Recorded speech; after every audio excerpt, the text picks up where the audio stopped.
So in this one, I'm creating the reasons why I'm still standing anyway, even though I'm feeling quite drained in my life. It's because of what they did, what they caused, and what I'm still trying to survive. But number one, they silenced my voice, even as little as 2 years old. But from two onward, they've poisoned me up through my food, my water, or my dad poisoning me up in my bottle before I even knew how to speak or learn how to pray. They kept me in confusion while saying, "Trust us," when there was never anything there to trust. So I grew up in fear of my own thoughts. I had to learn the language that they were giving to me through pain instead of feeling anything of joy. They started with my nervous system already in emergency mode, based on my not even being able to know what's going on to me unwittingly, unable to speak, and so I stuttered growing up. Next, they weaponized the word love itself, or they weaponized love itself, said it as they harmed me and withheld it as they punished me.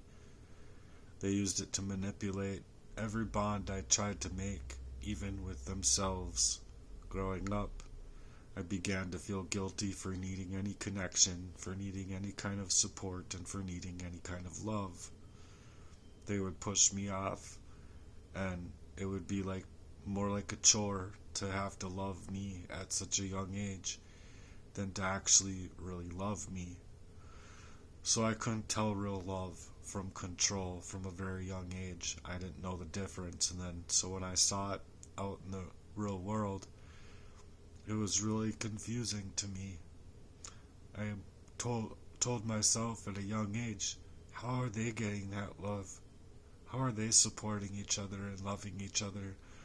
I've never known anything like that, and I just felt it was very unfair. It's basically any time that these people would be there to hug me, it came with a hidden cost attached to it. They poisoned me slowly, physically, spiritually, and emotionally.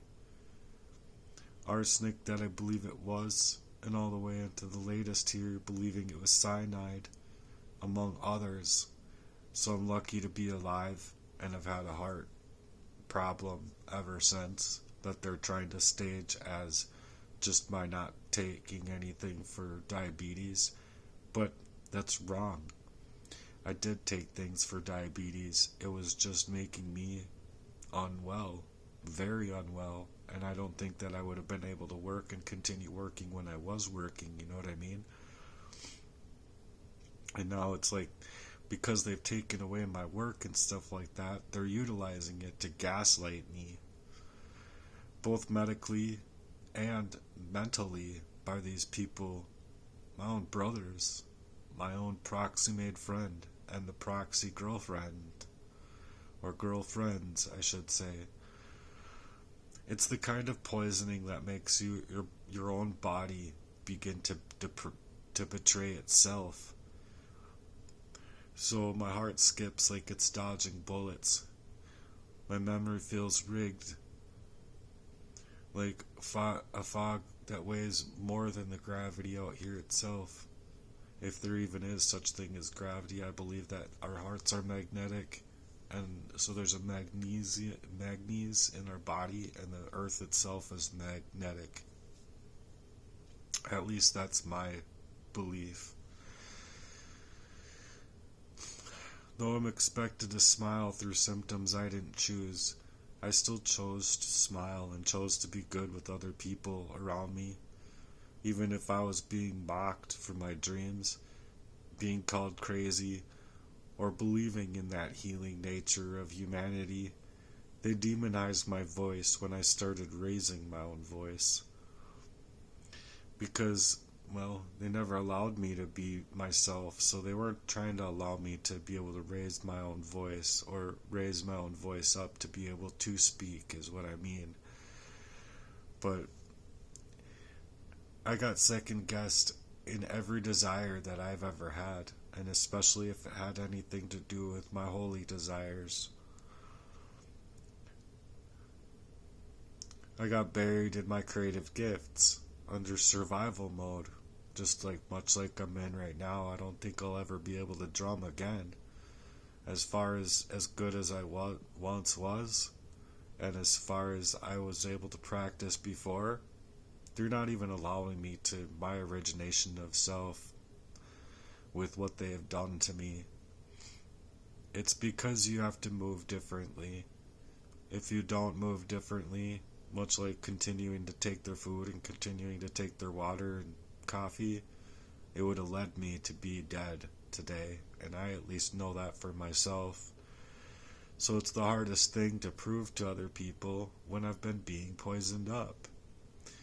I lost years that I'll never get back to proving that I wasn't the problem, basically. So they infiltrated my relationships, set up traps, used proxy wars against me, smiled all while betraying me through lovers and coercive efforts. They controlled what I thought love could have been, or what love should be, because love doesn't treat people that way. Love doesn't withdraw just because you're willing to talk about things and take it into places that they should have been willing and more than willing and able and capable of taking it into. They just never did, because I don't know, they'd have to explain that one for themselves, but the way that I see it is that they just aren't loving. They don't have love in their hearts and their values for their own little brother, or their own boyfriend, or their own friend, or for crying out loud, my dad wanting to kick my mom in the stomach. There's no love there. There's no love in that man's heart. So they are always watching me, trying to reach out for connection, while secretly sabotaging me. I grieved breakups that they didn't even have the nerve or gumption to.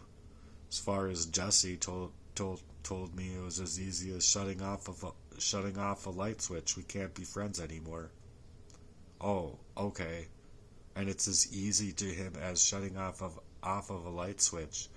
Like, that's not psychologically ruining a person enough to make them in your mind be able to have a quote-unquote suicidality that's to be created, you see? Which is why I keep telling people I'm not suicidal. I stopped trusting the intimacy coming from these people long before they started moving in this fashion, because I wanted to move away from them, because I knew what they were doing to me wasn't right. And I had a right to claim my energy back, mentally, physically, and emotionally, to make myself sound, instead of them claiming that I'm unwell mentally, or claiming that it's a mental health illness when I'm having a freaking heart attack due to the long-standing covert abuse itself. Or how about the long-standing covert arsenic abuse? Either way, I deserve for a medical team to do a process of elimination as they would any other individual, and be treated like a human being. Medically gaslighting me is malpractice. So meanwhile, when they're erasing me digitally, emotionally, and systemically, it's leaving the world believe their lie.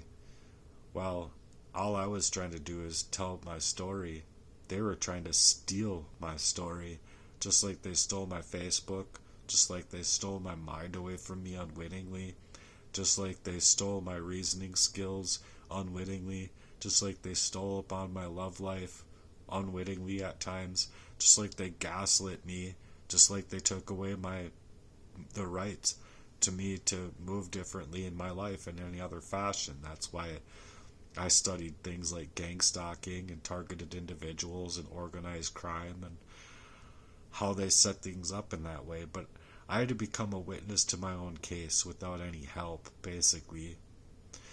I feared seeking help would be weaponized against me, which it has been, because I've been seeking for help from the system, and the system is ignoring me at large.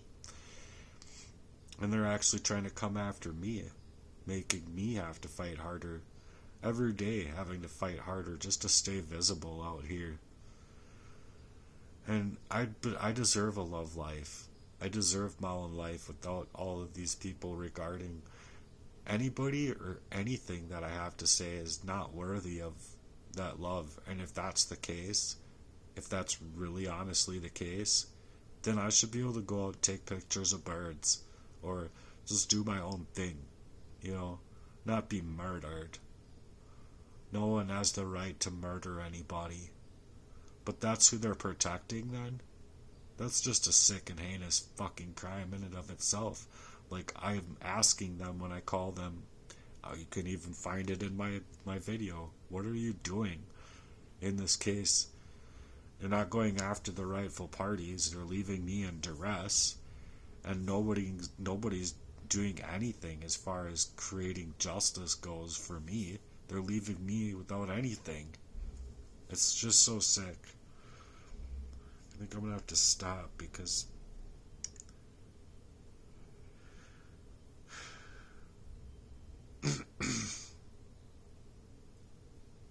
it hurts so bad. And I'm talking about the physical pain going down my arm and from my chest down my arm, like it has been for 2 years, just getting hurt worse and worse. And then they're trying to make that mental health. Whatever. Like, I can literally feel the thickness inside of my left arm versus feeling my right arm. Not as what's that called? Like, puffy? Or like, yeah, I mean, like, I can legitimately feel it. Anyway, I'm gonna try and continue on here. I'm gonna sip of some juice.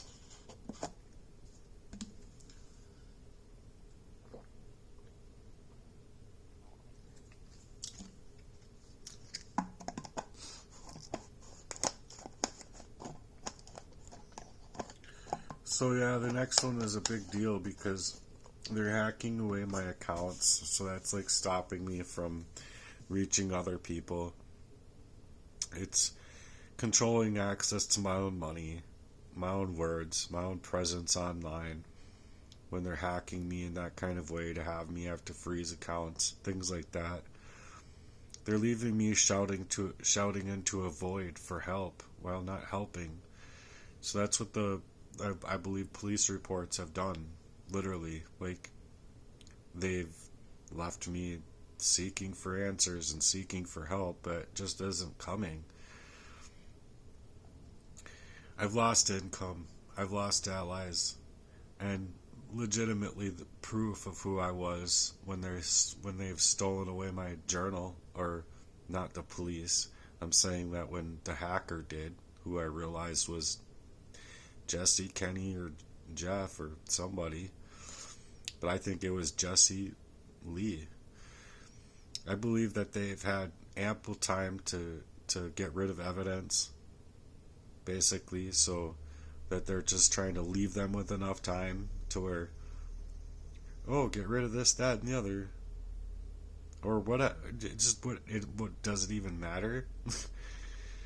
At this point, it's like you're letting these people run gambit on me, basically, and you're not doing anything right as far as investigating a crime or going after the rightful parties. I've had to restart from ground zero more than once. I don't think that's very fair to me to continuously leave me in that circumstance. I learned that silence can be forced, not chosen, because not only was I forced without my availability to my resources, but I was forced without my things. I was forced to go without my things, and this wasn't chosen by me. This was what they did. Next, they painted me with their crimes, their fraud, their stalking, their abuse, and then labeled me as unstable, projecting their dirt onto me, and I'm just supposed to carry it onto my skin as though that's me. No, that's not the case. I lived under their accusations while carrying the real scars. I had to defend my own character while recovering from their attacks. I lost people who believed in the script, and I lost people who believed in the script instead of seeing clear through to the truth. And so, even me at times being unwittingly poisoned up and being drawn into reactive states of reactive abuse, that's what it is. It's reactive abuse. It's not that I'm an abuser, it's that they're drawing me in to blackmail me and make me out to look unstable and crazy. And it's just a flip of the scripts. That's all that they're trying to do, is flip everything that they're doing to you onto you. You see? So they played the long game. They planned from childhood, timed the betrayals through all the seasons of my life, every last little area of my life. So it got me to question everything. My time with them, my memories, their intentions. I felt exhausted by how this web stretched out through the inner circles of my life. Like, how could these things be happening to me when I wasn't able to see it before, where it was coming from my own brothers or my own friend or these proxy driven relationships? But I do now, because any time that I did have a real relationship, it would be my brother getting involved and making it super hard for that person to want to be around me or be with me, because not only am I in duress, but which makes it hard for anybody to be with you, but it also is like, I don't know, just the things he said to that girl, he did not have right to say. He knows what he did, and it's very manipulative, and it's psychological, and it's just super wrong, super duper wrong what my own brother did around, and my brothers, both of them, did around and with my relationships. It's wrong, and they know they're wrong.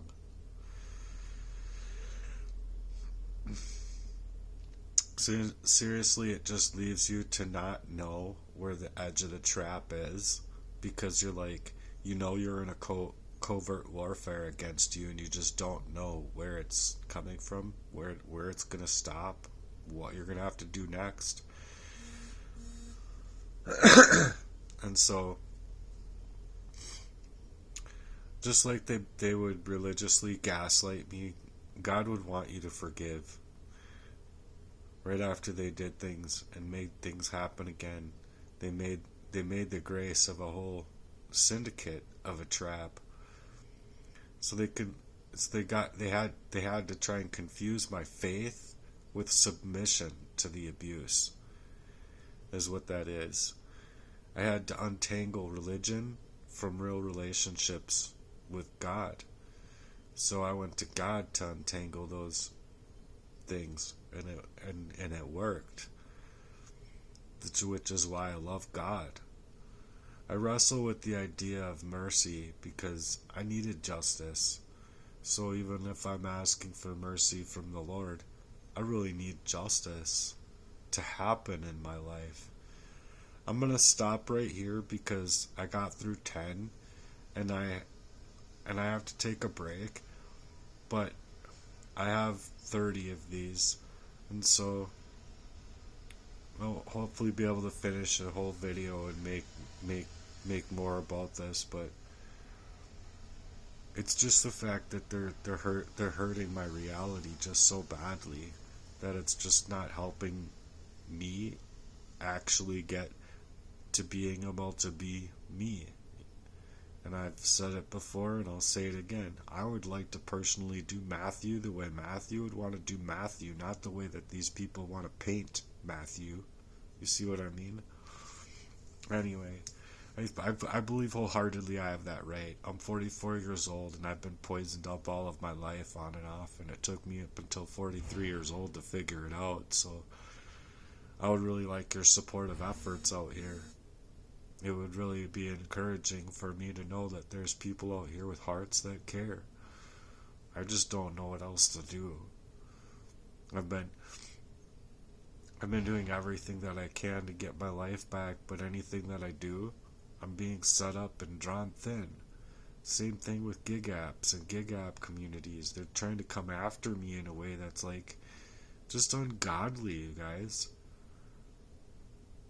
I mean, it is. It's just completely hideous. It's horrific. When they have mirrored access to my phones and my ability, and not only that, but they're like creating these smear campaigns and such, like trying to utilize my name and everything to make it confusing for YouTube for me to even like report them. It's wrong. It's so many levels of wrong, you guys, that I really hope that I can get the helpful support that I am after out here, because I deserve to have people in my life that not only love me correctly, but that I can love and be in a stay of that love with. Not have these people withdraw. Withdraw is like they're doing these things to you. You know what I mean? Anyway, I'm getting messages now. Thanks for being here. I really appreciate you guys being here and supporting me in this journey. I hope that I don't have to die and not get like any portion of my life back. I'd like to get more than the 1% I feel right now back. That's my main goal. I would like to go all the way to 100, but that would be me drumming and doing a whole bunch of things that I just don't know how I could ever get back to. So anyway, I hope that you see I'm just tired and worn thin, and that I really have a good, I don't know, I really have a good heart about me. It just really ruined my natural heart. Anyway, till next time, thanks for being here. Love you guys. God bless.